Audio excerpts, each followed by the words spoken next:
Well, good morning and welcome to Frankly Speaking here on WYDC TV Big Fox. I am your host, Frank Acom, and we are broadcasting live from the Hesselson studio here on Market Street in Corning. We have a very exciting show in store for you today. We'll be talking in the 7 o'clock hour, because it is Friday. That means Fridays with Phil. Assemblyman Phil Palmesano will be joining us, and boy, do we have a lot to cover with him. But if you have any questions for the Assemblyman, please feel free at any time to write in. You see the number on the bottom of your screen. We're going to go through a comment that we missed after yesterday's program. Also, quite a few things here about Trump, about the confirmation hearings. So let's jump right in, shall we? Comment from a viewer after yesterday's broadcast, an afterthought about the free lunches. And we were talking about, someone had text in that Corning Paine and Post School District offers free breakfast and lunch to students. And this is something that Governor Hochul has been pushing for. We're going to attempt, depending on how much time we have, to talk to Phil about that. But this viewer says, this is just more socialism. What happened to the money that schools receive? Our tax dollars support social welfare programs. Isn't this under their umbrella? I don't like the idea of feeding kids all summer either. I'm not heartless, and I donate to many causes that I believe are worthy. I certainly don't want anyone to be hungry, but my guess is there's more waste because they're not utilizing for the most part. My father always said there's no such thing as a free lunch. I didn't get it then, but I totally get it now. Since when don't parents feed their children? I'm all in favor of the cash card idea. I believe you said Joe mentioned, so peers don't know the difference. Yes, Assemblyman Joe Sempolinski, former congressman, his thought on it was, and this was just kind of spitballing ideas, is every child gets a card. They're all the same. Some have money on it from their parents. Some have it from the taxpayers. But it gets rid of that social stigma, so you don't know if the person behind you or in front of you in line is getting help to pay for that meal or if it is coming from their parents. So I think a lot of people would support that. That leads to less cost, of course, because right now there's, with Governor Hochul's proposal, a lot of students who can afford to buy breakfast and lunch that will be getting it for free on the taxpayer's dime because of a kind of a blanket free lunch program. But it is, as we talked about yesterday, a tough topic to go against because you don't want to, like this viewer said, you don't want to look as if you're heartless and say, oh, I don't want kids to eat. Of course, everybody wants kids to not go hungry. That is not the argument that is made by either party. It's not that. It's just there are better ways to do it than Governor Hochul's blanket free lunch and free meal program. Okay, yesterday, the media is focused on Trump's reaction to the plane crash. He started the press briefing by offering prayers for the journalists in the briefing room as he addressed the media about Wednesday's deadly mid-air collision between a commercial jet and an Army helicopter. That's a better way to put it than crash, the way I put it. Trump began his remarks by asking for a moment of silence, then spoke for several minutes. At the end of his prepared remarks, he concluded, God bless everyone in this room, referring to the press corps. Now, this is quite different than his usual kind of jabs at the media.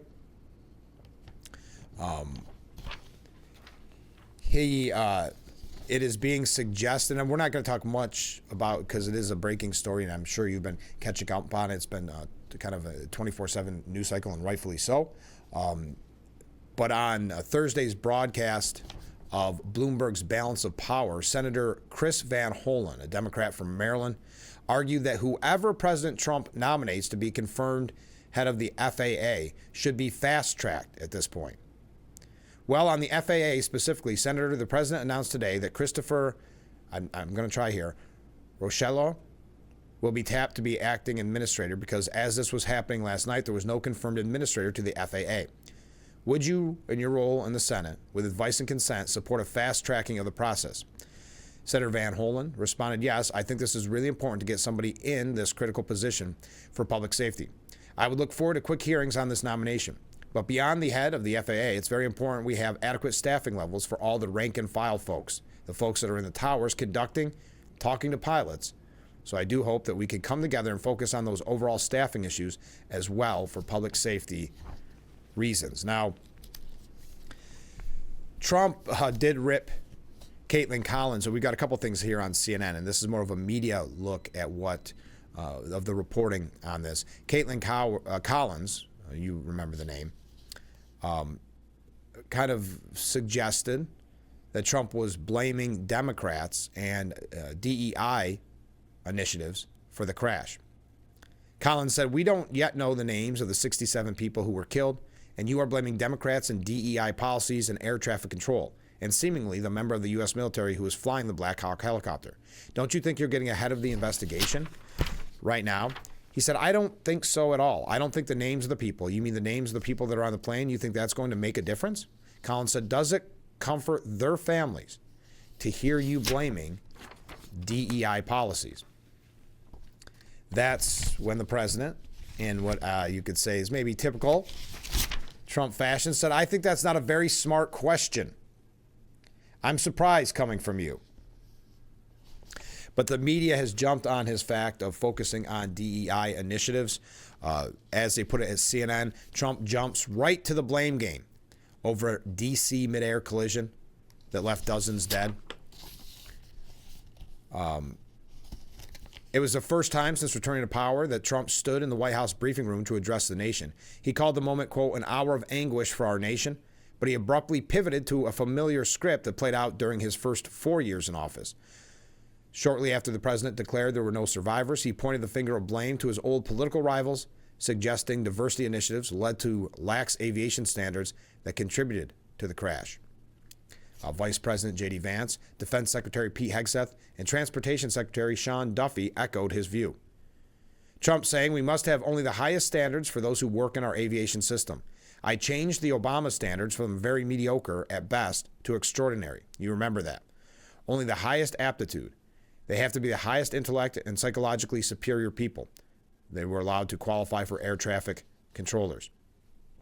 He also blasted Pete Buttigieg, who served as the only, and this is a part that CNN makes sure to highlight, who served as the only openly gay member of the Biden cabinet, sarcastically calling him a real winner. Now, I'm not going to go through everything he said. You saw yesterday's press conference, but CNN saying that he went right to the blame game. Ironically, a CNN commentator, Bakari Sellers, later had to apologize for this and deleted a post that specifically blamed President Trump for the plane crash. So what is it, CNN? CNN saying that Trump is playing the blame game, yet Sellers swiftly took to X to blame Trump for the tragedy. Quote, 8 days ago, Sellers wrote, referring to Trump's recent inauguration to become president. At the time, it remained unclear what caused the crash. Americans are currently being fished out of Potomac, and rather than have reverence for the victims you chose to dishonestly and despicably blame, is what one Twitter user said to Bakari Sellers. I'm not going to go through all of this. But that seems to lead to the comment, and the reason I bring this up, and we're going to move away because we have a lot to get to this morning, and we have Assemblyman Phil Palmesano in on the program. But the New York Post poses it this way. They said, within hours of Wednesday night's horrific mid-air collision, some Democrats were blaming President Trump's proposed budget cuts and workforce executive orders. Thursday morning, Trump blamed his predecessor's DEI policies. Various geniuses on the internet are blaming one or another dark conspiracy. How about we let the investigators investigate? Give the families of the dead a respectful moment to collect their loved ones and begin grieving. Hold off on the blame games till we have some actual facts, so we have a hope of getting it correct and of learning the right lessons. America used to call this common sense, and it's past time we get back to it. Your thoughts on that? Your thoughts on Trump's reaction?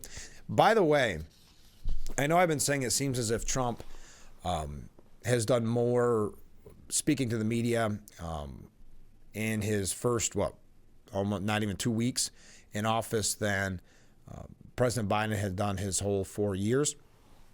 Well, to kind of back this up, and that the numbers aren't based on the 4 years of Biden, but it says stenographers lament. Trump unleashes a flood of words on Washington. Well, according to numbers generated by FactBase, Biden spent 2 hours and 36 minutes talking on camera and used 24,259 words in his first week in office. Now, I'm surprised by the 2.5 hours, but okay. Trump's stats, you ready for this? Nearly 7 hours and 44 minutes, and that equates to 81,235 words last week. Now, this would be on camera. This does not even include Truth Social posts and the like. But if you do the math on how many words Trump has spoke to the media in his time in office thus far, it's longer than watching the original Star Wars trilogy back to back to back, and more words than Macbeth, Hamlet, and Richard III combined. So for whatever that's worth, we've got some breaking stories coming out. We're going to get to when we come back. We got to take our first break. We're just getting warmed up here.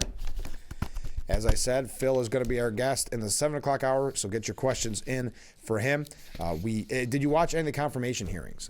Got pretty heated again with RFK Jr., with Tulsi Gabbard, as well as really heated with Kash Patel. We'll talk about those as much as we can this morning, but so much to cover. So stay with us. We'll be right back with Frankly Speaking here on WYDC TV. Big Fox, please stay with us. The Frankly Speaking Roof Cam, brought to you by Boss Security in Horseheads. Contact them today for all your business and home security needs. We are back broadcasting live from the Hesselson studio. Yesterday, the federal court ruled that the ban on handgun sales to adults under the age of 21 is unconstitutional. In a unanimous ruling, the 3-judge panel on the New Orleans-based 5th U.S. Circuit Court of Appeals slammed the Biden administration's attempt to argue that the handgun ban was in line with, quote, the nation's historical tradition of firearm regulations. A test for gun laws set by the Supreme Court's landmark 2022 ruling in New York State Rifle and Pistol Association, Inc. versus Bruin. This is an important decision, this is talked about even when it comes to things such as tobacco products and alcohol. If someone is able to serve their country, they should be able to purchase adult products. And in this case, 21, according to the court, is too high to buy handguns, that it should be 18, 19, and 20-year-olds as well. Quote, ultimately, the text of the Second Amendment includes 18 to 20-year-old individuals among the people whose right to keep and bear arms is protected, said Judge Edith Jones. The federal government has presented scant evidence that 18 to 20-year-olds' firearms rights during the founding era were restricted in a similar manner to the contemporary federal handguns purchase ban. And its 19th century evidence, quote, cannot provide much insight into the meaning of the Second Amendment when it contradicts earlier evidence. We reversed the district court's judgment and remand, for further proceedings consistent with this opinion. Congress established federal firearms license dealers and banned them from selling handguns to adults under the age of 21 in 1968 as part of the Omnibus Crime Control and Safe Streets Act. The Biden Justice Department defended the ban in the case brought by a group of 18 to 20-year-olds with the assistance of the Firearms Policy Coalition and the Second Amendment Foundation. Now, the Firearms Policy Coalition said today's ruling is yet another critical FPC win against an immoral and unconstitutional age-based gun ban. We look forward to restoring the Second Amendment rights of all peaceable adults throughout the United States. Now, Brady, the United Against Gun Violence nonprofit group, said that this dangerous decision will put more guns in the hands of teenagers, endangering lives. We are ready to fight back. And every town for gun safety also threw what you could say is a tantrum over this decision. They called it reckless. The Fifth Circuit ruled that the federal law prohibiting licensed gun dealers from selling handguns to individuals under 21 is unconstitutional. This decision comes from the same court that wanted to give domestic abusers under restraining orders the right to have guns. Everytown's Janet Carter said firearms are the leading cause of death for children and teens. We hope the federal government will fight this reckless ruling by seeking rehearing en banc or taking the case directly to the Supreme Court. Now, Carter did not mention that many of the teens for whom gun violence is prevalent are gang-age teens in cities like Baltimore, Chicago, Memphis, Philadelphia, and Washington, D.C. So that's an update. Here's one that I think many people have been looking for quite some time, just as with that decision from the court. The head of the Federal Communications Commission informed NPR and PBS that the agency will probe whether messages aired by the taxpayer-funded broadcasters, quote, cross the line into prohibited commercial advertisements. The FCC chairman, Brendan Carr, said, "I'm concerned that NPR and PBS broadcasts could be violating federal law by airing commercials. To the extent that these taxpayer dollars are being used to support a for-profit endeavor or an entity that is airing commercial advertisements, then that would further undermine any case for continuing to fund NPR and PBS with taxpayer dollars." And this has been an argument among conservatives for quite some time that NPR, PBS should not be funded by taxpayers because it is so politically biased. Now, of course, the first thing that PBS does is when chatter starts about this again, they'll say, "Oh, Republicans want to end Big Bird." Well, if you look at how much money is made at NPR and PBS, the taxpayer funding is not necessary. It leads to and I would highly recommend this if you ever have a chance. If you see an NPR station or PBS station, try to take a tour. They have the best equipment. They are competing in a market where, let's say, for instance, with NPR, radio stations could never survive if they offered the same programming as the local NPR station. And yet the NPR, because of your dollars, and you may disagree with everything that's being said on the NPR and the PBS news, but your tax dollars are going to it to save what would not be a competitive business in a climate of supply and demand. We'll put it that way. So it's nice that they're looking into this to see the improprieties that could be going on at NPR and PBS and the money being made there, and also hopefully take a look at the bias that you are paying for with your tax dollars. So there's a couple quick things. Oh, by the way, the California State Assembly, and this is just a quick update, postponed a vote yesterday to approve $50 million to fight President Donald Trump's policies. Yes, they wanted to enact a plan to fight everything that Trump did. Gavin Newsom pushed this, as a matter of fact, during an emergency hearing on the wildfires. They had discussion on this, and some lawmakers were very upset over that was neither the time nor the place. Well, Gavin Newsom and the state Democrats, who have supermajorities in both houses of the legislature, just like what we're dealing with here in New York State, struck the $50 million deal even as the fires were still raging. The California State Senate duly passed the $50 million in spending to fund lawsuits and other actions against the new Trump administration last week. During a town hall,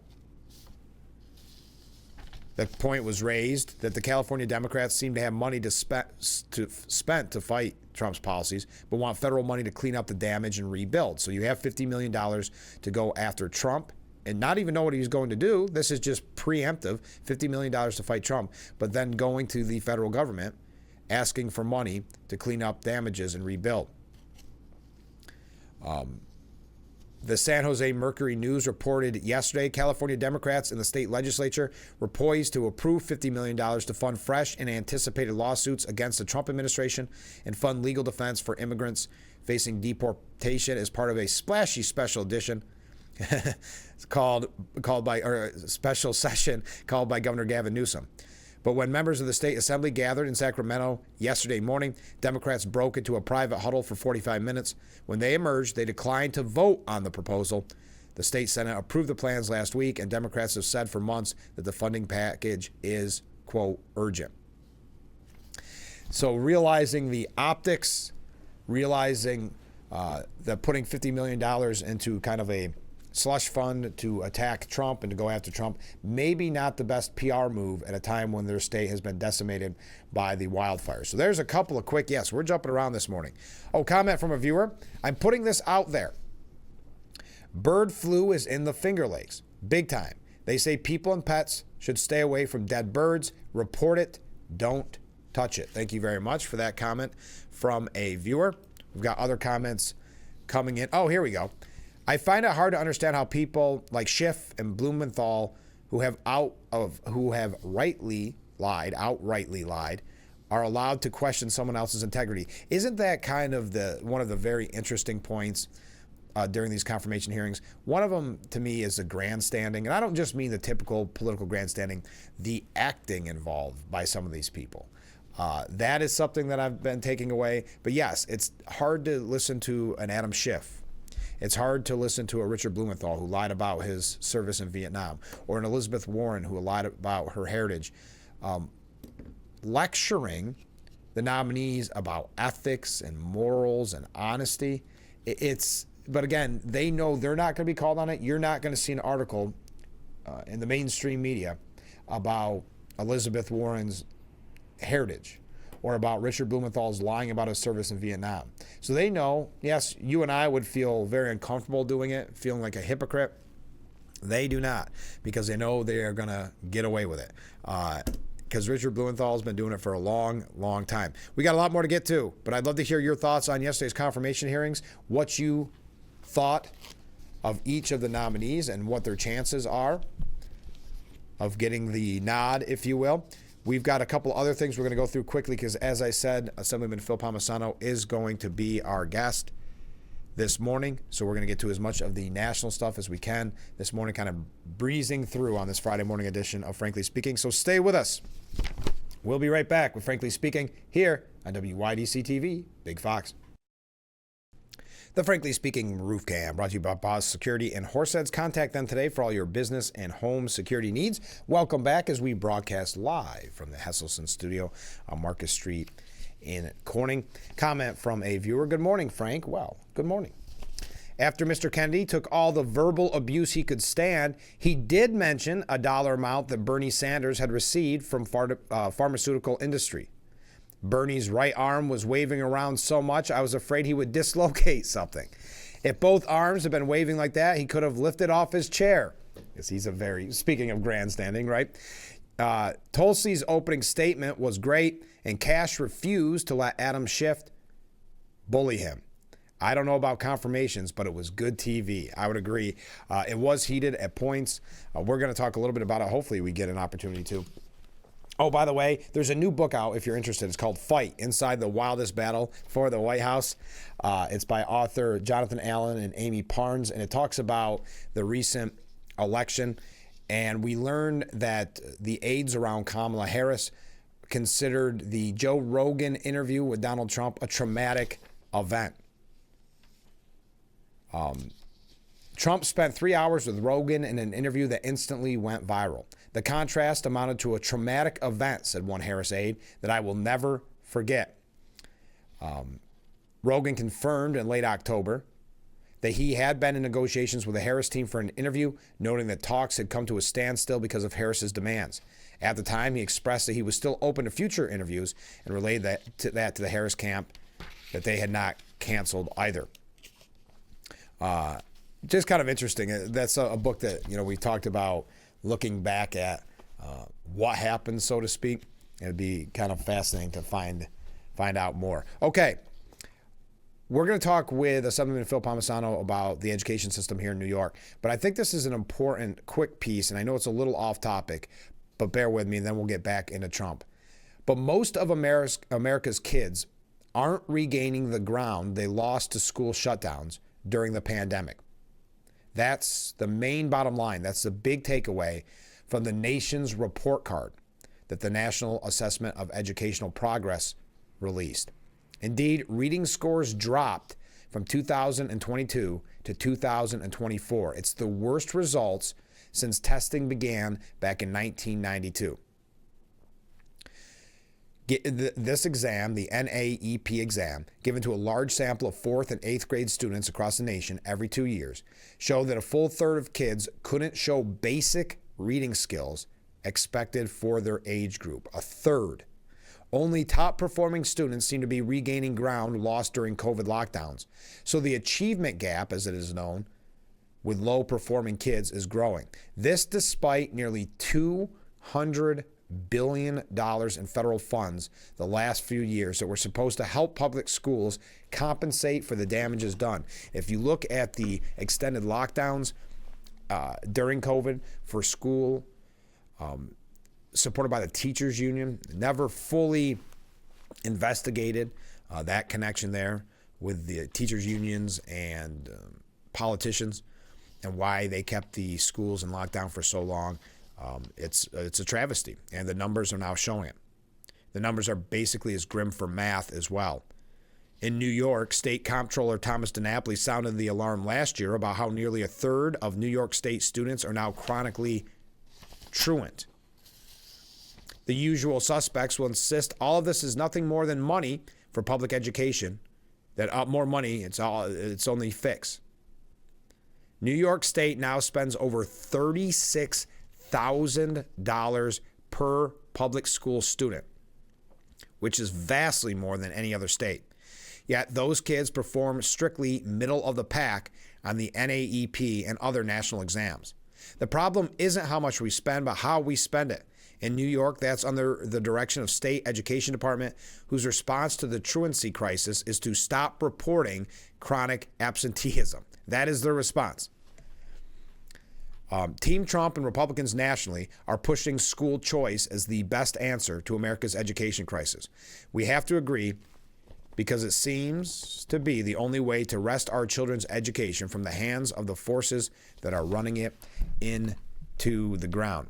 Okay, let's go. That was just an update because we've been talking so much about the education system lately. Okay, Trump says that the 25%, how am I doing on time? Okay, Trump says 25% tariffs on Canada and Mexico are coming tomorrow, highlighting the point that I've mentioned on this program numerous times, that under a Trump administration, the news does not stop on the weekends.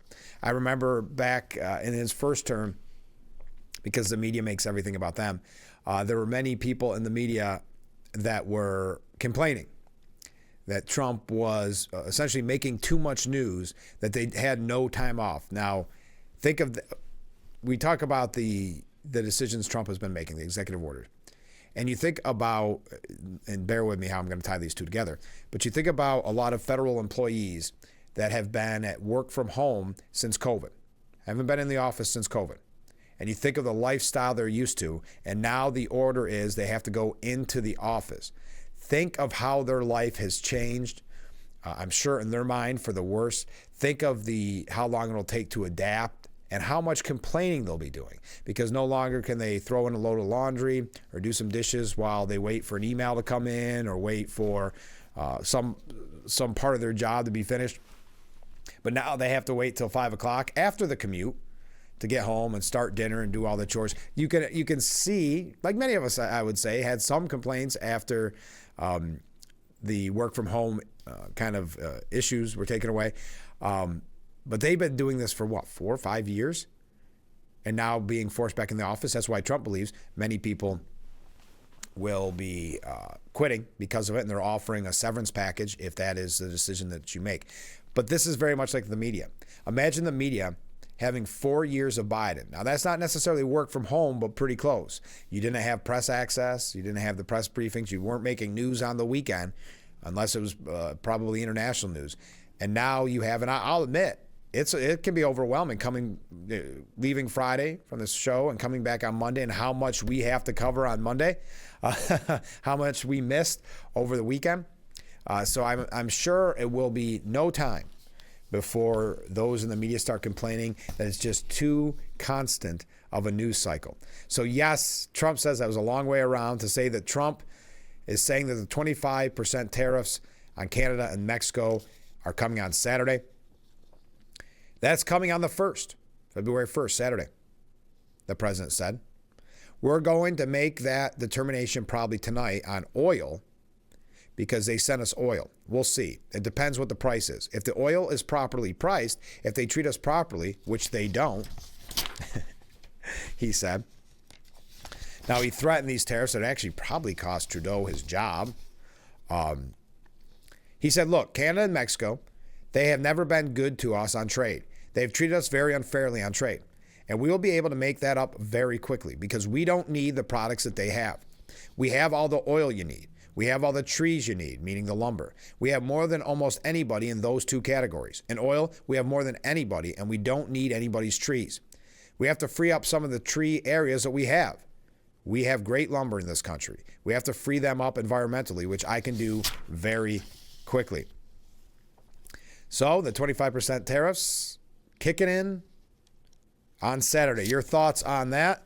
And as I said, it's always a busy news cycle with Trump in office. Yes, we are going to try to talk about as much as we can about the confirmation hearings yesterday. Your thoughts on them? Not a lot to cover. I mean, they were heated.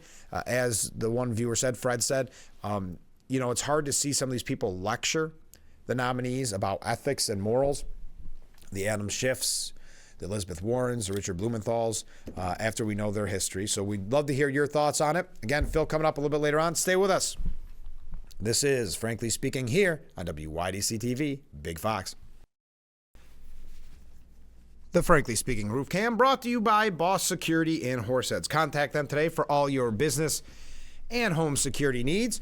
I know we've had some amazing guests, well, we always do on this program, and a lot of the focus has been talking about upcoming elections. And I know we talked about it yesterday, but the local elections take place this year. You've got town supervisors, some legislature. I wanted to remind you, I know I brought this up quite a few times on the program, but it is occurring tomorrow. The Steuben County petition training class for people that want to run for elective office is tomorrow at 9 a.m. at the Steuben County Annex, located, as you see there, at the 20 East Morris Street in Bath. This is what you will learn. And again, this isn't just if you want to run, though I would like to hope that you think about it. It is a rewarding process. But even if it's not about running, you just want to be a part of the petition process for someone that you know, that you like. You say, boy, my town supervisor is doing a great job. I want to make sure they get all the signatures they need, or my legislator, because that requires quite a few signatures. So you'll learn about the political calendar, how to properly fill out a petition, who can sign and witness a petition, the number of signatures required, the filing deadlines, who participates in the caucus process, requesting voter lists, campaign filing requirements, and a list of elected offices up for election this year. And finally, and this is what I would like to know, updates on the even year law. Now this session is the only petition training class to be held in Steuben County this year. So again, and you're probably saying, we just got off the holiday season. We just had the inauguration. I'm focusing on Trump and these type of things. I understand. But remember, petition, because of the changes a few years ago, the petition process in New York starts at the end of February. Yes, the end of February. So less than a month. If you're going to run, you need to get the petitions out. So you've got to make that decision soon. So even if you're on the fence, I highly recommend you take this class. It's not class. It is, but it's not like you're not going to be tested. But take this class and just think about it, because you need to make that decision soon if you're going to do so. Marco Rubio declared that Trump's interest in Greenland and Panama Canal is, quote, not a joke. That's what he told Megyn Kelly. This is not about acquiring land for the purpose of acquiring land. This is in our national interest, and it needs to be solved, he said. Now, Rubio downplayed Trump's previous refusal to rule out using military force to acquire the territory controlled by Denmark. This is a businessman who's involved in politics, not a politician involved in politics, Rubio said. So he approaches these issues from a transactional business point of view. He is not going to begin what he views as a negotiation or a conversation by taking any leverage off the table. He wants to buy it. He wants to pay for it. And of course, the media has been running with the idea that he could take it by force. And that came up at the confirmation hearings of Pete Hegseth, kind of embarrassingly for the senator that suggested that he was going to go after Greenland with the military. I'm not going to go into specifically all of what Rubio said, but there is no joke that President Trump is very much interested in Greenland and the Panama Canal. And you can see it even more forcefully so, in my opinion, with the Panama Canal because of some of the things that he said and some of the real importance of the Panama Canal. Greenland, I'm not saying he's not interested in it at all. You just see that being more of a soft negotiation, perhaps, even though,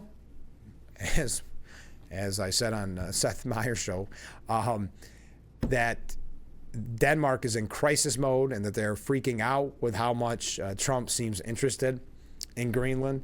So maybe they're both equally on Trump's radar at the same level. Trump has also told senior FBI rank to resign or be fired. This is according to Fox News early this morning. The exact number has not been disclosed, but the ultimatum was allegedly given to senior employees promoted under former director Christopher Wray. Donald Trump's administration took these steps as his nominee to lead the Bureau, Kash Patel, said he would not begin his tenure with retribution or focus on past transgressions. Quote, I have no interest, no desire, and will not, if confirmed, go backwards. There will be no politicalization at the FBI. There will be no retribution taken. According to reporting from the New York Times, an email to colleagues from one of the senior agents outlined that he had learned he would be dismissed from the roles of the FBI as soon as Monday morning. I was given no rationale for this decision, which, as you might imagine, has come as a shock, he wrote. So where you learn that, we'll find out more details and bring them to you. That's just what we're learning early this morning. On confirmations, the Senate did confirm former North Dakota Governor Doug Burgum as Trump's Interior Secretary. The vote 78-18 approving his cabinet nomination. The former Republican presidential primary candidate is expected to play a key role in Trump's plan to put the U.S. on the path to energy dominance. Senate Majority Leader John Thune saying Governor Burgum knows that America's natural resources are our greatest national asset. I look forward to working with him to protect our public lands and leverage some of America's greatest assets for a safer, more prosperous future. So that is an update from yesterday. Now, RFK Jr. had his second round of hearings yesterday. One thing that I think was a kind of a major takeaway, he says he will end funding for NIH research using body parts of aborted babies. That was kind of, well, my question is to you, he was asked, will you reinstate President Trump's policies that ensures no federal research and no federal tax dollars is conducted on fetal tissue taken from elective abortions? He said yes. So that's a major takeaway. He survived, if you will, the heated hearings, testifying in front of the Senate Finance Committee Wednesday and then the Health Committee on Thursday. Got into, I guess you could say, some fireworks with some senators. And while most of the tough questions and sparring over his stances on vaccines, abortion, Medicaid, and other issues came from Democrats on the two committees, Thursday's hearings ended with the top Republican on the health panel saying he was struggling with Kennedy's nomination. That was Senator Bill Cassidy. Your past of undermining confidence in vaccines with unfounded or misleading arguments concerns me. The physician from Louisiana, who was a critical vote and who has voiced concerns over Kennedy in the past, asked whether Kennedy can be trusted to support the best public health. And the senator told Kennedy, where is it? You may be hearing from me over the weekend. So I know I keep posing this question. Do you believe he will be nominated? Yes, I know I'm running late. I heard the corning whistle as well. Bernie Sanders went after him saying vaccines do not cause autism. Do you agree with that? After the nominee didn't answer, Sanders responded, I asked you a simple question, Bobby. Kennedy replied, Senator, if you show me these studies, I will absolutely apologize. The two clashed later over the political contributions, as the one viewer, as Fred mentioned, to the pharmaceutical industry, with Kennedy referring to Sanders simply as Bernie. Almost all the members of this panel, including yourself, are accepting millions of dollars from the pharmaceutical industry and protecting their interests. Well, Sanders doesn't want to hurt some of his supporters because he has, of course, a reputation of being kind of a, well, socialist and a rebel.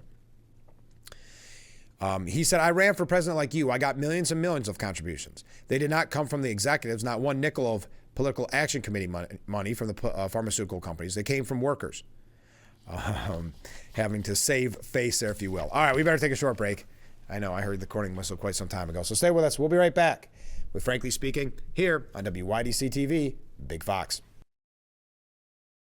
The Frankly Speaking Roof Cam brought to you by Boss Security in Horseheads. Contact them today for all your business and home security needs. Welcome back as we broadcast live from the Hesselson studio here on Market Street in Corning. A comment from a viewer. The 25% tariffs are not even in yet, and Canada and Mexico's stocks have plummeted. Thank you very much.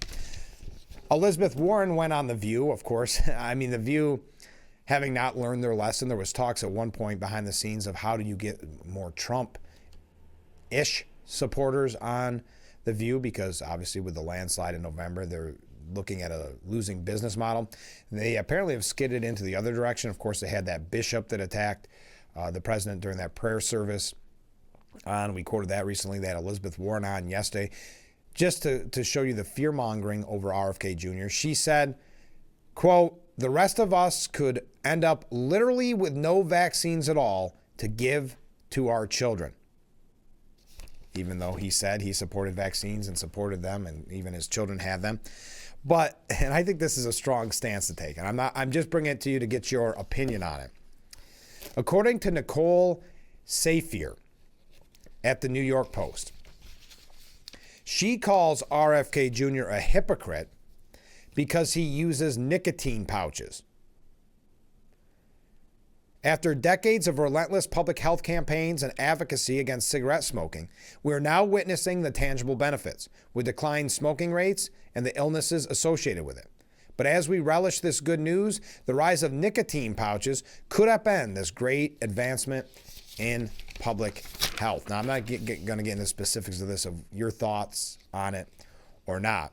But there's these new small flavored packets that are filled with nicotine and other additives that are tucked between the user's gum and lip. It's not the typical like you're used to. It's not chewing tobacco. It's not chaw. And I don't want to get into this too much.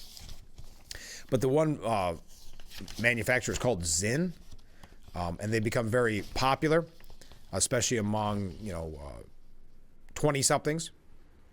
And this is an nicotine, anti-tobacco piece.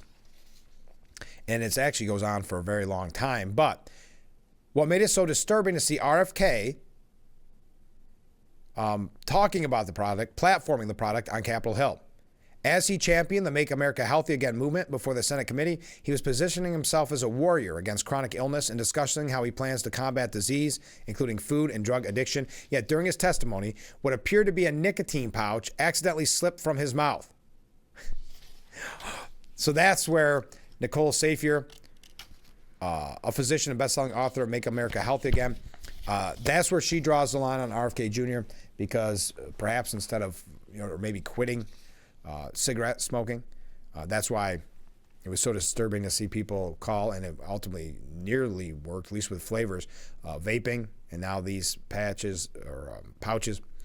That's what drew the line for her. Now, Kash Patel, I know we're going quickly because we do have Phil Palmesano coming in a little bit, but Kash Patel, we're going to talk about that clash at the confirmation hearings. Did you see, though, his responses went viral with Amy Klobuchar?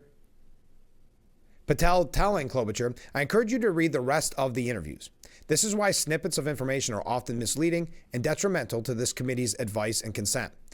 Now, Klobuchar responded, "If you consent, I would love to have 5 hours of questions, and then I could read the whole transcripts." Patel responding, "You've got 2 minutes." With Klobuchar even saying, wow. As Town Hall columnist said, Amy Klobuchar continues to get outmaneuvered by Kash Patel at every turn of the committee hearing. Yeah, really, she was not prepared. That's why the grandstanding can really backfire, because you have, and this happened with Pete Hegseth. Well, it's happened numerous times. Bondi, where it's really interesting. They think they've got you, or they're going to grandstand. They're smarter than the person they're talking to, so they get all kind of cocky, and then it backfires, and they're embarrassed because, let's face it, the nominees aren't dumb. They're actually quite intelligent people. So the senators very often caught off guard, and then the damage is already done for those senators. But let's take a short break, and then we're going to wrap up hour number 1. Prepare for our time with Assemblyman Phil Palmesano. So stay with us. We will be right back with Frankly Speaking here on WYDC TV, Big Fox. The Frankly Speaking Roof Cam brought to you by Boss Security in Horseheads. Contact them today for all your business and home security needs. Welcome back as we broadcast live from the Hesselson studio. So Kash Patel's hearing was quite contentious at points. Blumenthal, and this is interesting. Again, hard to be lectured by many of these people, but Senator Richard Blumenthal, who lied about his service in Vietnam, said that there's an appearance that Kash Patel has something to hide. An appearance. So that to me is pretty kind of weak. Almost a wink, wink, nudge, nudge instead of actual having cold, hard facts. Then you had the exchange with Dick Durbin about the January 6th pardons. Now, I will say Patel did tell Durbin, I also believe, and this was about the pardons of January 6th rioters, I also believe America is not safer because of President Biden's commutation of a man who murdered 2 FBI agents, referring to Leonard Peltier. The agents' families, he said, deserve better than to have the man that point-blank range fired a shotgun into their heads and murdered them released from prison. So it goes both ways. And then Adam Schiff went on the tangent of lecturing Patel and demanding that he turn around. Patel did not, and talked directly with Capitol police officers about January 6th. January 6th was a very, very common refrain during the hearings. And Cory Booker from New Jersey, doubled down on the classified documents, asking Patel, the question is, will you lie for the President of the United States? Would you lie for Donald Trump? Patel saying no. And as I mentioned, he got into a heated discussion with Amy Klobuchar as Klobuchar melted down to Patel's response to false accusations and grotesque mischaracterizations. An icy Klobuchar began her line of questioning by offering numerous incomplete quotes, asking Patel time and time again if he made those statements. And that's the problem. They know exactly what they're doing. That's going back to the grandstand idea of, as Patel even said, taking snippets, taking things out of context. So the American people's trust in it is 40%, Patel responded. That's an all-time low, meaning the FBI. Did you say that the FBI headquarters should be shut down and reopened as a museum of the deep state? Klobuchar asked. If the best attacks on me are going to be false accusations and grotesque mischaracterizations, the only thing this body is doing is defeating the credibility of the men and women at the FBI. I stood with them here in this country in every threat of war we have. I was on the ground in service of this nation, and any accusations leveled against me that would somehow put political bias before the Constitution are grotesquely unfair. And let me try again. And I will have you reminded that I have been endorsed by over 300,000 law enforcement officers to become the next director of the FBI. Let's ask them. At that point, Klobuchar became even more visibly angry and irritated. But I believe, and I would love to hear your thoughts, he bested her, and that's not what she wants. None of these senators want to be bested. And that's why they do their best to grandstand, to stop conversation from happening. That was very frustrating, I found, with RFK Jr.'s hearing, the interruptions. Also, Kash Patel told senators that the U.S. drug deaths, homicides, and rapes should be cut in half. He pledged to make sure that we don't have 100,000 rapes in this country next year. Make sure we don't have 100,000 drug overdoses from Chinese fentanyl and Mexican heroin. And make sure we don't have 17,000 homicides. Those numbers need to be cut in half immediately, and the public will regain trust in the FBI and law enforcement. The nominee largely avoided taking the bait of political opponents on the Senate Judiciary Committee while making a candid assessment of his foes to Senator Joe Kennedy. Senator John Kennedy. I like John Kennedy. I find him to be very funny. You made a lot of people mad at you, haven't you? Kennedy asked.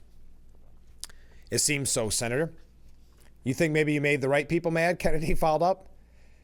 Patel said, as my FBI agents, the BRIC agents told me, when I was running cases with them across this country and around the world, if you're not ticking off some people, you're not doing your job right.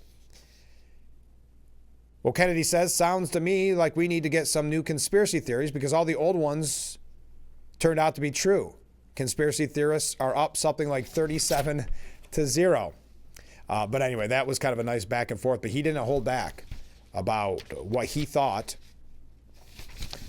of the questioning, the line of questioning. I see some comments coming in. Oh, wow. Out of time for this hour. Stay with us. Got to wrap up before Assemblyman Phil Palmesano comes in, so we will be right back with Frankly Speaking here on WYDC TV. Big Fox. Stay with us. Hour number 2 of Frankly Speaking, broadcasting live from the Hesselson studio here on Market Street in Corning. Coming up in this hour, we'll be talking with Assemblyman Phil Palmesano, so you won't want to miss that. Get your questions in, and thank you to those that have already got their questions in. I do appreciate it. All right, a couple last things to wrap up. Senator Thom Tillis was asked about the hearings in regards to Kash Patel. He said, I've spent 3 months really getting to know Kash very well. He has been great to work with, and he demonstrated his poise, his discernment, and his confidence in full display today in the hearings. There were a lot of cheap shots taken. Some of my friends, many of them, my friends on the other side of the aisle, but he held firm, and that's the sort of steady leadership we need. So, Trace Gallagher on Fox News Channel's A Story said, if I hear you correctly, are you disappointed that your colleagues are putting politics ahead of what's really best for the country and for the agency itself? And Tillis said, yes, it's a shirts and skin game. You know, I put this bingo card out as really, I guess it's a bit of a caricature, but I was fully anticipating how it was going to go. And it was a serious caricature of what I anticipated the behavior to be. They did not disappoint. I think Kash Patel is going to go in there and he's going to give advice to the president. Now, Tulsi Gabbard's confirmation, this is considered, I like how when you watch the news, Trump's more controversial hearings today, and it's, but before that it was Pete Hegseth was controversial. You notice how the media labels anybody controversial if they're loyal to Trump. Of course, that's the worst term you can use according to the media. But in her opening statement, and we had a viewer mention the opening statement. If you haven't seen it, I'd highly recommend it.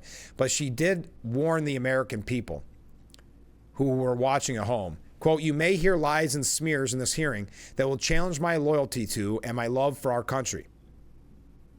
Those who oppose my nomination imply that I am loyal to something or someone other than God, my own conscience, and the Constitution of the United States, accusing me of being Trump's puppet, Putin's puppet, Assad's puppet, she continued, listing others and adding that her opponents accuse her of this are not recognizing the absurdity of simultaneously being the puppet of 5 different puppet masters. The same tactics was used against President Trump and failed. The American people elected President Trump with a decisive victory and mandate for change. Unfortunately, they're once again using the religious bigotry card, but this time trying to foment religious bigotry against Hindus and Hinduism. If confirmed as Director of National Intelligence, I will continue to live by the oath that I have sworn at least 8 times in my life, both in uniform and as a member of Congress. I will support and defend our God-given freedoms enshrined in the Constitution of the United States against all enemies, foreign and domestic. And I will bear true faith and allegiance to the same. Thank you very much for your time. I look forward to your questions. I thought that was a great opening statement from Tulsi Gabbard. She defended what she called her good judgment on meeting with al-Assad. She refused to call Edward Snowden a traitor. So this may be a tough confirmation for Tulsi Gabbard because many Republicans, this is an interesting dynamic because Tulsi used to be a Democrat, but not as many Democrats see her as that. Not necessarily what you would consider a big fan of hers because of the way she ran and was critical of her own party at the time. So she's not really going to have that Democrat support, but there are also Republicans that are questioning her. It's kind of like RFK Jr., though. You wonder if a Democrat, because it's still at the end of the day a Kennedy, if a Democrat could support him. But I would say after the hearings, it doesn't seem likely, to put it politely, but time will tell. Your thoughts on that? I'm not going to go through all the specifics of what she said, but those are kind of the more, I guess you'd say, the bigger takeaways. Now, Vice President J.D. Vance gave some blunt advice to Republican senators considering voting against these 3 nominees that we just mentioned. You don't get to make these decisions. Telling senators who are considering voting against President Trump's nominees to lead key three-letter agencies. He praised Senate Republicans for being free-thinking and independent, but argued that the commander-in-chief is the one who gets to decide who he wants in his cabinet. He did admit that Republicans will have to fight for each one. The president has made his selections, and the advice and consent power of the United States Senate should not be used to block people because you have one policy disagreement on one issue. You don't get to make these kind of decisions. President Trump gets to make these decisions, and he already has. Donald Trump won an imposing mandate because he got a different group of people to vote Republican than had ever voted Republican. We have to give those parts of the coalition some wins too. So yes, we've got a lot of traditional Republicans in the administration. We've got a lot of traditional national security hawks in the administration, but we also have some new people with fresh perspective. And I think he raises a good point, and that's the point that I made yesterday, not on the program, but just in casual conversation. A lot of people voted for Trump that didn't want to vote for Trump, that maybe traditionally were more Democratic, but they liked that Tulsi Gabbard, they liked that RFK Jr. were involved in this plan to make America great again. So I think it would be nice to give them a win, as that is one of the reasons why they supported the president in November. But Assemblyman Phil Palmesano is here, so let me take a short break, and we will be right back with Frankly Speaking. Stay with us. The Frankly Speaking Roof Cam, brought to you by Boss Security in Horseheads. Contact Boss Security for all your business and home security needs. Welcome back as we broadcast live, pardon me, from the Hesselson studio. Joining me in the studio this morning, Assemblyman Phil Palmesano. Good morning, Phil. Good morning, Frank. Good to be with you again. Yeah, good to see you. A lot to talk about. We've got a lot of questions from viewers. We'll get to it in just a little bit. But first, let's kind of get caught up on the New York State budget. What you thought of Governor Hochul's proposed budget. Oh, yeah, and since we first heard she presented her State of State, the following week she did her budget. A very expensive plan, yes. $252 billion. That's $19 billion more than she proposed last year. I mean, I don't understand the pathway. $252 billion. When I started my first year in 2011, it was a $133 billion budget. And it's grown, especially under one-party control. I think in 2019 it was around $170 billion budget, and it's continued to grow, spiral out of control. We're really heading down a reckless and dangerous path of unsustainable and out of control spending and debt. We still have the continuation of high taxes. You know, we talked about the radical energy plan that doesn't take into account affordability, reliability, designed to dismantle the affordable, reliable natural gas infrastructure system, designed to take away consumer choice in how you heat your home, cook your food, power your buildings, and the vehicles you drive. It's just more, the budget's really, in my opinion, has more misplaced priorities, and will continue to lead to our nation leading out migration crisis that we have in the state of New York. And you're exactly right. And what's scary is when we talked about the state of the state, and you know, we always say, well, let's be patient. Maybe the budget will be okay. And we're always patient, but the budget's never okay. As we had Joe Semplinsky, Assemblyman Semplinsky on the program, and as he said, you know, of course, you're going to be able to find some good in a budget of that much, but the overall theme is bad. Right, it is. I mean, it's just, I think my problem is the governor and the progressives and the Democrats in control really kind of think it's their money. Yeah.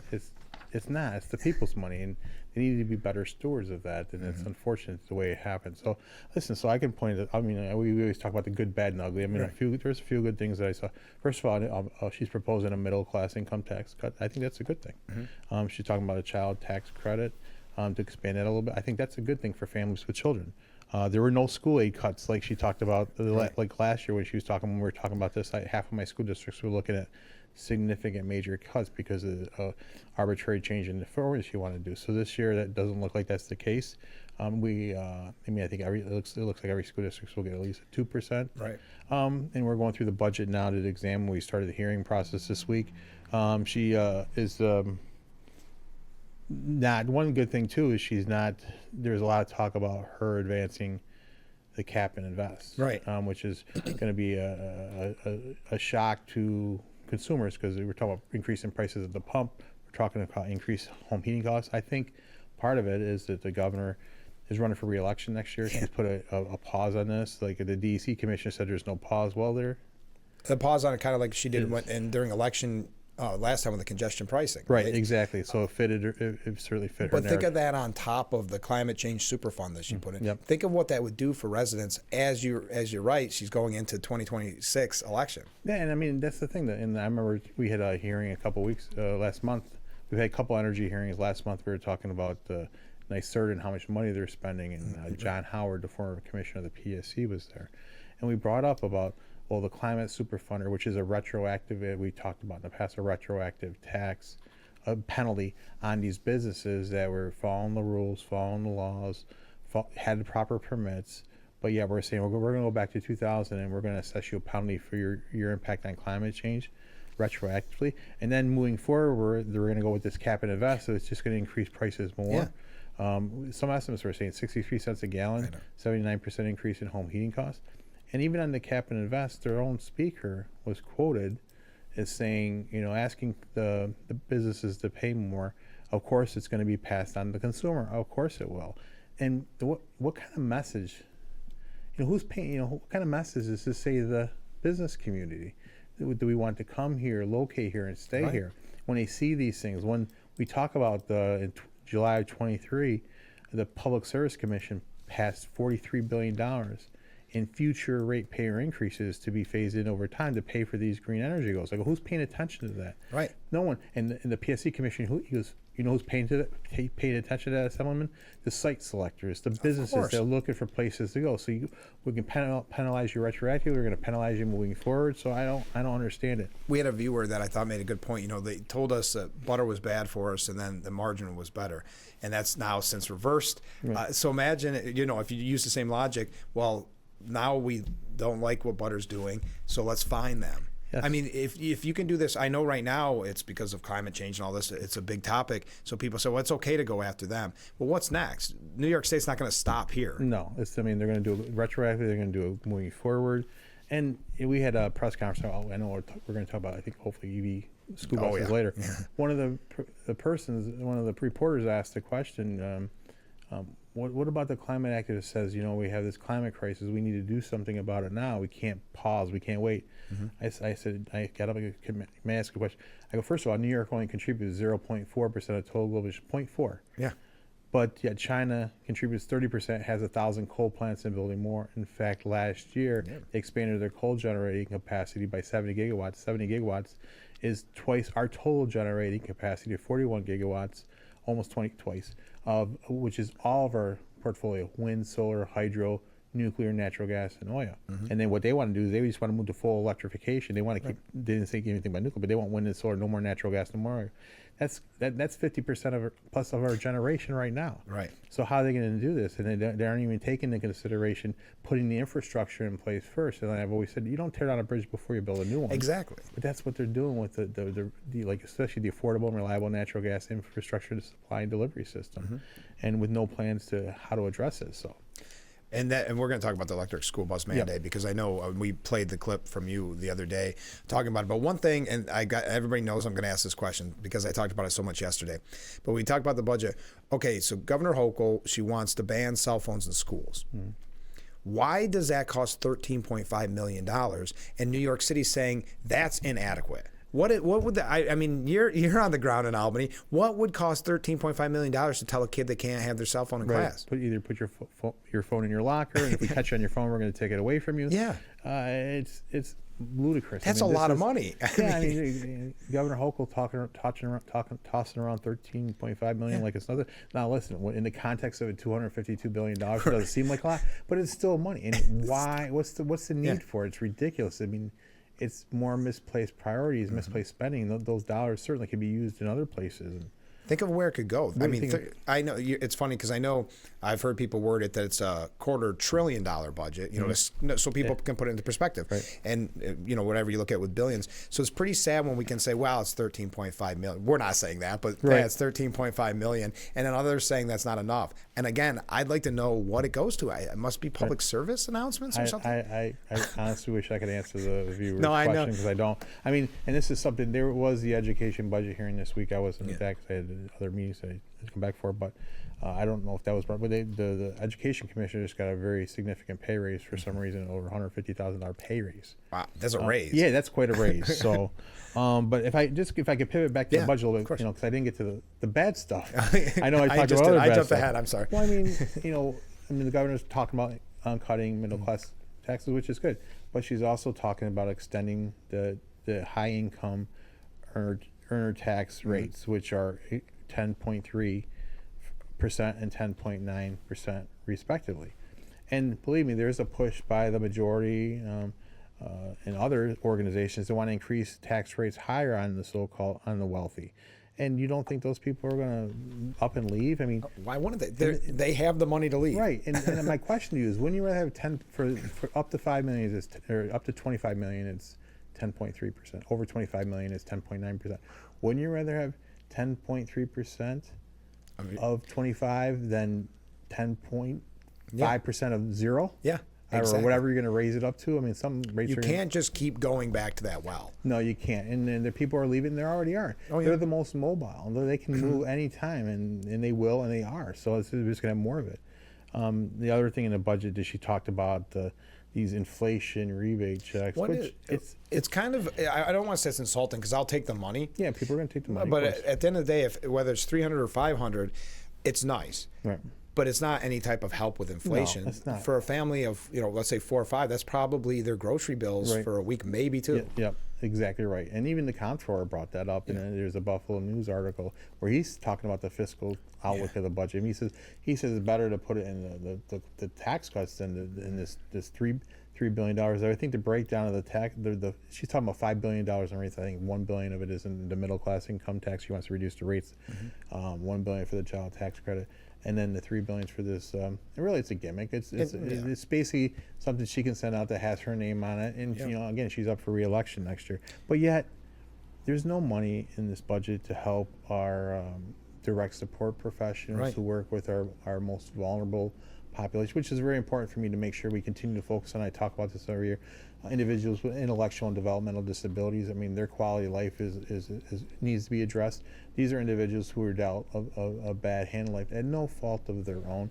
And these direct support professionals, I did that job many years ago before I did other things, and I saw firsthand, those direct support professionals are really have a major impact on those individuals. I mean, sometimes that's the only family you see because they might be in group homes and have that interaction. So we need to be putting more money into their quality of life and quality care, and you can do that by investing in our direct support professionals who are competing with people at McDonald's and Burger King who are, what they do is when their wages go up, the minimum wage is going up again this year. Right. Now it's being tied to inflation. So their wages are skyrocketing over there, but yet our direct support professionals aren't getting any wage increases. So who's to blame them for leaving there, caring for our most vulnerable, and going to, because they need to take care of their families? That's something we need to make more of a priority. The other thing that was very frustrating to me is, there's a lot of talk about the MTA with congested pricing. Right. And listen, I support funding for the MTA. I understand it's the lifeblood of the downstate transportation. I have businesses here. We have Alstom, Hornell, we have CAF, and soon to be Stevens. That's a major industry that provides jobs here, but we need parity in our funding. We do. And when she's talking about, and I think 800. There's increasing core projects for the DOT capital plan, $800 million, but you can't increase funding for our local roads, bridges, and infrastructure through the critically important CHIPS program, which drives money right to the city of Corning, town of Irwin, the neighboring communities, and it's money that goes right to those communities so they can fix their local roads, bridges, and culverts. Right. And I've always said this is something that helps address the unfunded mandates, because when they have that money, those communities can decide on that. Every dollar you invest in the CHIPS program is one less dollar that comes from the local property taxpayer. Every dollar you invest in the CHIPS program saves $6 to $14 in long-term rehabilitation costs. So that's something you're going to hear from us in the future. Tom, Chris, and I. Right. I'm sure we're going to be doing something with our local highway superintendents here in the near future, like we did last year, and we'll continue to do. I like that. It's common sense. Mm-hmm. And of course, the other proposal she's continued, other misplaced priority. Infamous, which I refer to as it's called the Empire State Film Tax Credit. I call it the Hollywood Film Tax Credit. I always think of you when I see that in there. It's ridiculous. And she's talking, I think if I read it correct, not just 700. They went from 420 to 700 million dollars last year or the year before. Now they're talking about 800 million, and it subsidizes film production in New York State to help supposedly help the workers. But one company, one show, since 2015, since it started, has received over $50+ million. Saturday Night Live. Yeah. Now to the viewers at home, how do they start out that show every week? Right. Live from what? New York. They're not going to change it. Yeah, live from New York, not live from Saskatchewan. They're not leaving New York. Why are we subsidizing them? The Jimmy Fallon show, Light Show out of New York, why are we subsidizing those shows? That's really basically benefiting the Hollywood elite. But yet, those individuals who work with the development and disabled, our families who are struggling, when we talk about that $3 billion, I mean, what about helping offset the small business tax of the unemployment insurance fund? Because when the state borrows so much money for unemployment, many states use their federal funds to pay down that debt. But we still have an outstanding debt of $6 to $7 billion that is an assessment on our small businesses. Why not provide business relief? Because those businesses were crushed during the COVID closures. Right. Now they're being impacted by these unemployment assessments, and it doesn't make any sense. Other states paid them off. Other states used those ARPA funds to do that. We did not, and that's just wrong because they want to spend it on other priorities. And of course, we advanced another governor when she delayed the cap and invest, and I'm glad she did. Right. She's saying, well, another $1 billion in our clean green goals. I mean, clean green goals. Give me a break. I know. We got to take a break. Stay with us. We'll be right back with Frankly Speaking here on Big Fox. The Frankly Speaking Roof Cam brought to you by Boss Security in Horseheads. Contact Boss Security today for all your business and home security needs. We are being joined in the Hesselson studio by Assemblyman Phil Palmesano. Phil, let's get to some viewer questions. We got a lot of them. It's popular Phil Friday today. Yeah. I oppose the solar farms because we have no fire department or equipment required to fight the battery fires. Fair point. It's a very fair point. I mean, the biggest problem with this, the state of New York changed the law is basically to take away local control. Yeah. Local approval. I mean, we see that happening time and time again because it's all to meet their so-called clean energy goals. Whether it's siting. So now, in the past, and we used to have Article 10 where at least there'd be a town board member and a county person on the board. They'd still be outvoted, but they have an input. They don't have any input in the say now. And what you see is loads and loads of land, particularly in upstate New York, that's being taken, prime farmland that's being taken. And quite frankly, I don't blame the farmer. I mean, because the farmer's getting the shaft by other policies that the New York state legislature and the governor are putting, like and the farm land taxes they have. Yes, they've been paying for years. You can't blame the farmer, but it's the fact of the matter is this is what's happening all over the state. And the solar and wind is one thing, but one of my biggest concerns is battery storage. I mean, we've seen battery storage fires happening all across. We've had 3 or 4 in New York already. You saw what happened out in California. I mean, this is bad. I mean, this is because of the chemicals, the toxins, and if these battery storages, you see them, they catch on fire. You can't put them out. Our fire departments aren't prepared to deal with this, and they're advancing this. So, if I was in a community, and this is my opinion, if I'm a local official, if I'm a town board member, if I'm a county legislator, I would be passing a moratorium saying no battery storage in my town, period. Because then let's see how things evolve. I mean, it's kind of like what we talked about with the cannabis law. Yeah, right. Let it unfold. Let it unfold. Let the regulations. Let's see how it works before. But these towns, the city. I mean, no criticism of the city of Corning. They shouldn't have passed that. It was a bad idea. But there was no rush, and everybody rushed it for some reason. Because once you're in, you can't get out of it. And that's the problem. Why not see what the problems are? And that's so. I mean, I think the viewer's right. What the state of New York has taken away home rule. Yes. And they said we need to meet these so-called clean green energy goals, which aren't clean and green, by the way, because we can talk about other things on that at another time. Maybe we should.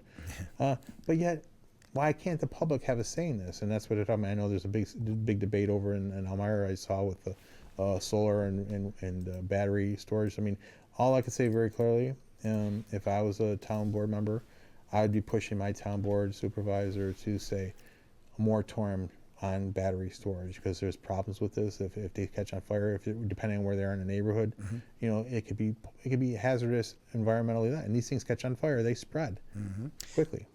This is a comment. It's a no-brainer why Democrat-controlled New York subsidizes SNL. They are used as an arm of the Democrat Party to bash Republicans. That's true if you watched it during election season. Thanks, Ken. Good morning, Frank and Phil. Well, good morning. Thank you. Phil, will the governor fine the wind turbine companies for the oil and petroleum products used to keep them running? No, we talk about that all the time. We bring that up. I mean, how much goes into this?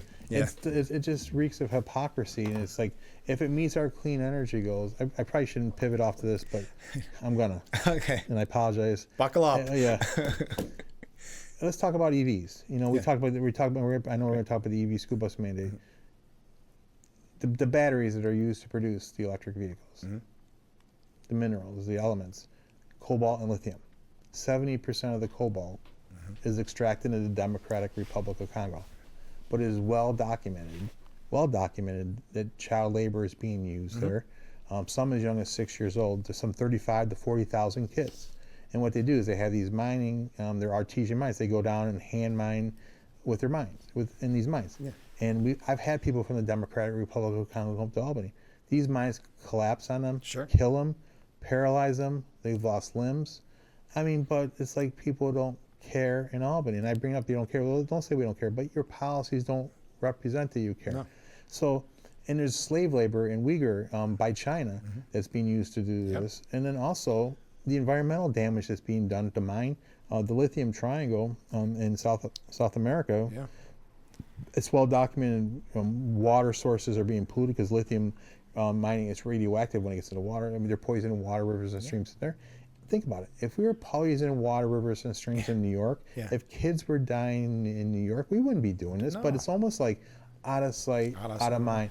It helps us meet our clean energy goals. We shouldn't be producing these. I mean, if anything, if they can't document it, it's not being used in child labor, then we should not be using it. I've done a letter to the comptroller because the comptroller has divested from fossil fuels. He's divested from anything dealing with firearms because of social justice. But I brought this to his attention, and I got kind of an innocuous response back, says we're looking into it. But why should we be not, if they can't, these companies can't show and document through third-party verification that they're not using child labor, then we shouldn't be investing in it, period. No. And we shouldn't be mandating EV purchases for the state of New York or for people, because 2035 all new vehicles have to be electric. 2045 all heavy-duty medium have to be electric. But that doesn't take into consideration the schools. And we talk about the schools. How ironic, and this is what we talked about when we had the press conference. Our kids are going to be riding on electric school buses that were partially made through the blood, sweat, death, loss of limb, loss of ability to walk by kids in the Democratic Republic. Kids their own age of the kids on that bus. Yes, and another thing I say is, that, you know, because they're going after fossil fuel extraction, so the extraction of fossil fuels is something they need to attack and fine and penalize, but the extraction of minerals to produce the batteries for the electric vehicles, also for solar, the silicon, that's hazardous. All these things, that's okay because we're meeting these clean energy goals. You know, and they always talk about, listen, I know they don't like oil rigs or fracking wells. I don't see any children working on them. No. But they don't want to talk about that. They get upset when I bring it up on the floor. I continue to do so, and will do so. I brought it up at the press conference the other day, too, when we talked about it. A couple other comments. What happened to our checks to help pay school tax? Have not got them in 4 years. You should. I think at a certain age you have to sign up every year. I would go to your assessor's office because nothing's changed with that. Ken writes, does Phil think Trump can do anything in the national interest to force New York to eliminate the fracking ban? I wish he could. I don't know if he could. I mean, there's things. I mean, I'd like to see him, especially with issues with pipelines. I mean, because they denied pipeline projects where the federals approved it. I'd like to see more on that front too. I would love to see us opening up fracking, quite frankly, especially in the southern tier. It doesn't have to be across. It doesn't have to be in the Catskills in the watershed, but in the areas where we have is. I mean, I'd like to see some action there, but I don't know if that's going to be possible because it's a state law. It's unfortunately. Yes. Keep those questions coming in. I know I've missed a few. We will get to those when we come back. Stay with us. This is Frankly Speaking here on WYDC TV, Big Fox. The Frankly Speaking Roof Cam brought to you by Boss Security in Horseheads. Contact them today for all your business and home security needs. We are broadcasting live from the Hesselson studio, and in that studio this morning we have Assemblyman Phil Palmesano. Phil, we got a lot of questions and comments from viewers, so let's get right back to it. There's two in a row. You don't have to answer because they're going to tie together. First, from a viewer, electric school buses are not safe. You read about them bursting into flames every month. 3 from one school district just recently. Horrible waste of taxpayer money without their consent. Comment from a different viewer, when the electric school bus dies out in the hills of Canastillo and there's no heat, will Hochul come to the rescue? I don't think so. No. All very, very valid questions, very, very valid concerns. And in fact, we actually had a press conference in Albany this week on the EV school bus mandate. My colleague Robert Smullen has a bill, and it basically would just quite simply just say, allow school districts to opt out. If they're not ready for it, if they don't want it, they can opt out. Hey, if your school district wants it, if the voters approve a bond act for it, then fine, you can do it. But I've said this is quite frankly the mother of all unfunded mandates. Yep. What this mandate does is it says by 2027, every new school bus purchase has to be zero emission, which is basically like electric school bus. And then here's the crazy, by 2035, their entire fleet has to be converted. That doesn't make any sense. And so let's talk about costs. We're talking about, the Empire Center did a study just on the replacement side. I think we're talking about $8 to $15 billion. I think they upped it to $9 billion this past week, just in vehicle replacement costs. Just to give you an idea, the cost of a near zero emission, and let me replace it, near zero emissions diesel school bus, and the technology is evolving on that as well, is about 125, maybe 150,000 with bells and whistles.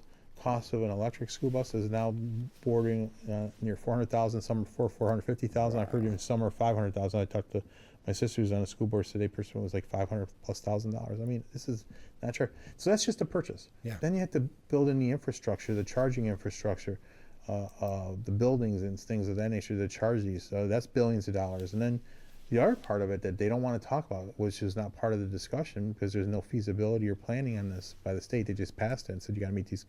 Is the electric grid is not updated to handle. There are some utilities that are saying schools we can provide it. Maybe we could talk about it in 2 years. Yeah. I mean, we had a press conference last year. Shannon, the whole school district said they were cost them $30 million to do a substation or transformer upgrades. $230 million. So it would have to be borne by the property taxpayer. The state of New York's not going to come in. And if I don't support that, when we see that bill, they don't have an answer for that, right? Because the budgets get voted down. Yeah, I mean there are school districts that are voting down school bus. School bus purchases are supposed to be approved by the voters. Yeah. So imagine seeing that bill. Yes, and that's the thing. I mean, like I remember when we voted on school buses. I think in Corning last year. I think it said school bus purchases. It was like $700,000 for purchase buses, not one or two. And here's what we're talking about. They're getting turned down, and my fear on this issue is ultimately they're going to get to the point where they're going to say, no more voter approval. You just got to do it. That's what I'm afraid of. That's why I keep bringing it up. That's because that's been brought up at the hearings and no one wants to talk about it. And you know what the governor talks about? And I mentioned this at the press conference. I said the governor's going to say, well, we gave $500 million in a bond act. We got this federal money. Last year, I questioned Dorian Harris, the president of NYSERDA, who's out there doling out all this money. Quite frankly, money that doesn't have to be approved by the comptroller, doesn't have to be contracts they're signing. I said, with all the money, the state, how many school buses did that purchase? About 3,000. But we have a fleet of nearly 50,000 school buses. Who's going to bear the rest? The property taxpayers. And they don't want it. The more people get closer to this, because this is a part of the bigger plan, this Green New Deal for New York. The more people get closer to this, the more they learn about it, the more they see it.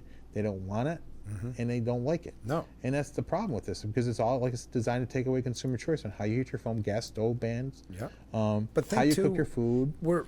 Before we went to this Green Initiative, we were already a very high property taxes in general. Spending was out of control. Now you add this on top of it. And we always talk about the mass exodus. This is not going to help the mass exodus when you can't afford to live in your home because of these rules and regulations. Well, then you get into the issues of transportation. I mean the range issues. Yeah. I mean, well, that too. Yeah, like that one range viewer was issues, joking. The cost issues. I mean, he's right. And when the reporters said, because the one person I talked about what the reporter said, and I talked about the 0.4.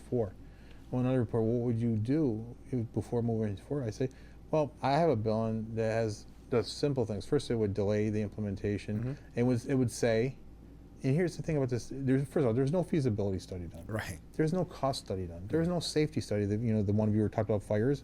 I'm very concerned about that because those things burn hot and they burn fast, and that would you can't get the kids out. They're going to die. We're going to be wrecked. And then why not source it with U.S. components like we talked about the child labor? Why not do some of those things?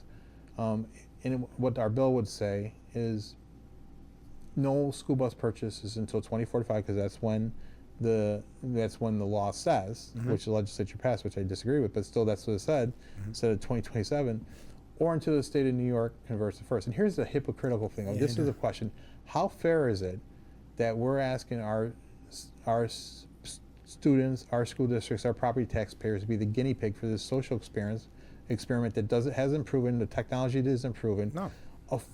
Listen to this, viewers, a full 5 years before the state of New York has to convert their medium and heavy duty fleet. So we're asking the states, the school districts, and the property taxpayers to do it first. Yeah. It should be the state doing it first. Show that you can do it, work out the quirks, show it can be done responsibly, show it can be done safely, show it can be done cost effectively. But no, we're making the schools do it first. Oh, and by the way, the state of New York has an out for feasibility. If it's not deemed feasible or able to do so, they can out. Yeah. But the school districts cannot. And the grid infrastructure is there. We should be doing a feasibility study with the PSC, with the NISO, with the utilities to see, look at the infrastructure, see what needs to be done. Again, let's improve the infrastructure first. If this is down the path we're going, which we shouldn't be, where is it? It's basically we're making our school districts and property taxpayers be the guinea pig for this social experiment. When we come back, because I got to take a short break, we're going to read some other comments from viewers, some other questions, but I want to continue to talk about the EV buses, but in specific, the EV in general, because I know you recently had correct me if I'm wrong, a hearing on trucking and what this could do to trucking in New York, as we talk about costs on everything and inflation. Okay, good. We'll talk about that when we come back. Stay with us. This is Frankly Speaking on Big Fox. The Frankly Speaking Roof Cam brought to you by Boss Security in Horseheads. Contact Boss Security for all your business and home security needs. We are broadcasting live from the Hesselson studio here on Market Street in Corning. And joining me in the studio, Assemblyman Phil Palmesano. Phil, before we talk about the hearing on trucking in regards to EV, you were telling me some numbers off the air, and I think it's important that the viewers know that. Could you tell this? Because it's staggering. Yes, it is staggering. And this came up at our hearing, too, by the way. Who brought it to our attention is the Town Highway Superintendents Association. They've conducted a study with Cornell University, their Cornell School of Roads program. They presented some preliminary results. The final report's not out. But one of the things they said, which is kind of, was mind-blowing to us, is that the weight, these electric vehicles are heavier. Yeah. These electric, bigger vehicles are heavier. So to put it in context, we talked about the cost. We talked about the range. The weight of an electric school bus, a near zero emission, again, I want to say near zero emission diesel school bus per axle is about 10 tons per axle. Okay. For an electric school bus, the front axle is about 14 tons. The rear axle is 25 tons. Wow. This is an ungodly amount of weight that's going on our local roads. Think about, now's a great time to talk about it, because as we have pothole season nearing, think about what that'll do for our highways and bridges. The other thing that came out of this study, they indicated, the useful life of a road is like, 10 years. They said that the weight, wear and tear over that time would decrease that light by 20 years to like 8 years. So that's significant. The other thing that they said that from the initial reports are, it would increase their costs for maintenance and total reconstruction. So the increase of maintenance would be $20,000 to $50,000 per mile, 20 to 50, and for total rehabilitation, an increase of about $550,000. That's the local property taxpayer. That's why we advocate so hard for the CHIPS program. I brought this up to the DOT commissioner before. This is what we need to have, at least increases in the CHIPS program, not just for fairness, not for parity, but this is going to be devastating impact on our local roads, our local infrastructure. That's unsustainable from that perspective.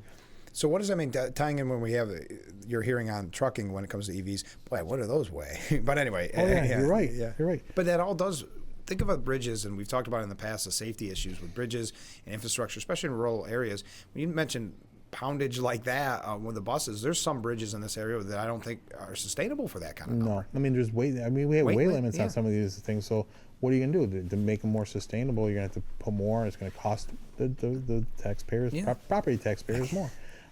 Again, it's just this, and this doesn't need to be done. Do you realize that when we talk about the hearing, this question came up from talking to the industry. If we look at different types of fuels, renewable diesel. Yeah.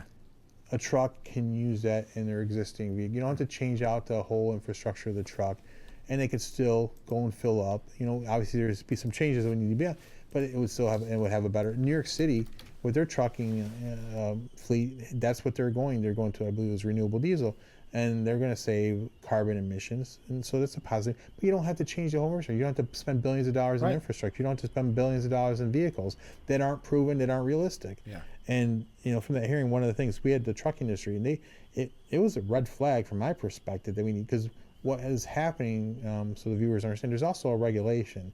They call it ACT. advanced clean truck rule. It's kind of mirrored after California, and some of the states are already slowing down. California is slowing down now too. New York needs to slow down. What New York did do is they delayed the enforcement of it, but not the implementation. So here's what this rule does. It says for the manufacturers of heavy-duty vehicles, big trucks, snow plows, garbage trucks, anything like that, a dealer or manufacturer would have to sell for every 6 ICE vehicles, the internal combustion engine vehicles that use diesel, would have to sell 1 electric vehicle. And that posed a problem right away. So they delayed they're saying we're delaying the enforcement on it, but we're not delaying the implementation of it. And that's it takes effect this year. This was a regulation passed back in 2020. People weren't paying attention to this, but yet the law of the new state of New York says by 2045 all new ones have to be purchased. But yet we're saying we're putting this on. Here's the thing: this is going to be devastating to the trucking industry. We've seen there's fines if they don't comply. So even delaying the enforcement of it, they still have to meet these metrics of 1 to 6, and they're going to build up deficits that they're not going to be able to make up. We need to not just delay the enforcement; we need to delay the implementation. And how about conduct with it? And I said to the chairman of the transportation committee when we're sitting here, because there was concerns on both sides of the aisle about this. I said, how about along with that, conduct a feasibility and cost study? Because no one ever wants to do a cost or feasibility study. See, what are the biggest problems of some of this? There's no charging infrastructure. No. How much did the state of New York spend on redoing all their rest stops? Millions, tens and plus millions of dollars. The country. There's no charging structure for heavy duty trucks. No. So how are these vehicles supposed to do this? And what are truckers supposed to do? Spend 24 hours in a hotel room while they charge? And here's the thing. One of the things that came out, they can go 1,800 to 2,000 miles with a normal fill, and take pull off the road, take about 20 minutes to fill out. They can fill it up, go get a drink, go to the bathroom, come back out and go. It's going to take them they can go about, I think the best they've seen on these heavy, because they're heavy. 200 miles. 200 miles, and it takes them about 4 to 5 hours if they're lucky. So by the time your food product actually gets to its location, it's going to be rotten. If it's 200 miles. Yeah, so that's their range. Let's talk about the cost. For these bigger trucks. They said, one of the companies said, we spend $200,000 to $300,000 on a vehicle if we're lucky. They're talking about $1.4 to $1.5 million. Who's making that up? All this is going to get added to cost. Same thing on the food. I mean, our food, they want, like you said, the food will get run. My colleagues in New York City, they all think the food comes from the bodega on the corner. I know. But it doesn't. No. And so ship that down there, and then you add congestion pricing tolls on top of it. All those things are going to add up. At a time when we're already struggling with inflation. How about the governor, saying we have a housing crisis? Lumber is shipped this way. Other products are shipped this way. What are they thinking? I don't know. And the fact of the matter is 96% of the goods in New York State are shipped by truck. And we have over 300,000 workers that work in the trucking industry. What are we doing? We're going to devastate the trucking industry. We were talking to these companies. They said, we need more. We can't just have an implementation. We have to have a stop on this, a pause on this, or we're going to lose our businesses. So what's going to happen is you're going to have businesses outside of New York that are going to get the business because these companies are going to shut down. So they're going to go from Pennsylvania, Ohio, or outside into New York and have to travel more miles and ship. It's going to be longer. They're not going to be bound by this. No. I mean, there has to be something with the interstate commerce clause on this, I would think, through the constitutional process. But we're getting so far out. Again, it makes no sense to me. This is going to be a dangerous impact on the trucking industry, dangerous impact on our pocketbook. On our pocketbook. Yeah, we're going to pay for it. It's not going to go away. It's not free. Nothing is free. Now, we got to take a break, but to the viewer that sent in about the kids on the bridges and how heavy they are on the bridges, I didn't steal your idea. Great minds think alike. We thought of it at the same time, so thank you for that comment. We'll be right back. We are back with Frankly Speaking, broadcasting live from the Hesselson studio. And we got a lot to get to because we have Assemblyman Phil Palmesano in that studio. All right, Phil, first of all, and I didn't even mention this earlier, but you've got a big day with the congressman today. Yes. Are you hanging out with Nick? Yes, my friend, our congressman is in town today, Nick Langworthy. And I'll tell you, for the viewers out there, he's doing a tremendous job. He's a tremendous advocate, tremendous fighter for our region and our state. And so I just wanted to say that. But yes, he's going to come. I know one of the big things he's doing is he's doing a press conference in Elmira on immigration, and it's certainly a topic that's big in the news, something that was very important on the ballot box in November, why Donald Trump was elected. And he was kind of ahead of the curve talking about the northern border, too, because we've been talking with Sheriff Allard and the real issues we're having. Yeah. And yes, Congressman Langworth's been talking about that in addition to the southern border, because there's big problems with that. And we've seen, I mean, these ICE raids that are going on, and rightfully so. Yeah, success. And in New York could help. Yeah. I mean, we know New York City is a sanctuary city now. Of course, Merriam said he's going to cooperate. Even Governor Hochul she said she's going to cooperate, but she hasn't done what she really needs to do. Well, she saw November, and she has to put some window dressing. Well, so the fact of the matter is that there's still an executive order on the books that was under Andrew Cuomo that basically prohibits local law enforcement for cooperating with federal ICE officials, and certainly you hear about penalties being involved in that. So they can't cooperate with federal ICE officials in deporting someone. But right now in New York State, we have 58,000 individuals who have been charged or convicted of crimes.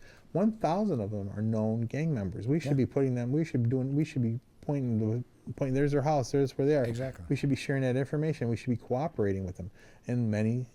And unfortunately, and apparently, I just saw an article in the news today. It popped up on when I was going before I came in here. It said there's a look at a possible investigation into I believe I want to say the sheriff. Yeah, the sheriff in Tompkins County, is it? Ithaca. Because they're Tompkins County, Ithaca passed their own sanctuary city law, saying that they won't cooperate. So there's going to be a look to see if there's any penalties coming from the federal down to the local for not cooperating with federal ICE, because they're basically violating federal law by not helping on this matter. So we'll see what happens with that. So he's going to be doing a press conference, and I'm not sure all the details of it. I think law enforcement will be there. So it's a problem. We need to have that cooperation, and we need to make sure minimally at the beginning, and that's what they said they're focused on. Let's get the criminals, the dangerous, violent criminals out of the state of New York. And I go back to the perfect storm. It's not the perfect storm, but what happened. Yeah. With the failed immigration policy and our failed bail laws and our sanctuary status. Individual comes across the border, unchecked, unvetted, basically checked and released, came to New York, committed a crime. No bail, released, no cooperation with federal ICE officials, committed the crime, left, went to Georgia, murdered Laken Riley. Exactly.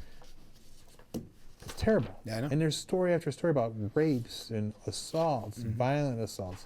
I mean, people, I think, if I'm not mistaken, the person burned on the subway. Yeah, that was a illegal immigrant, I believe. Yep.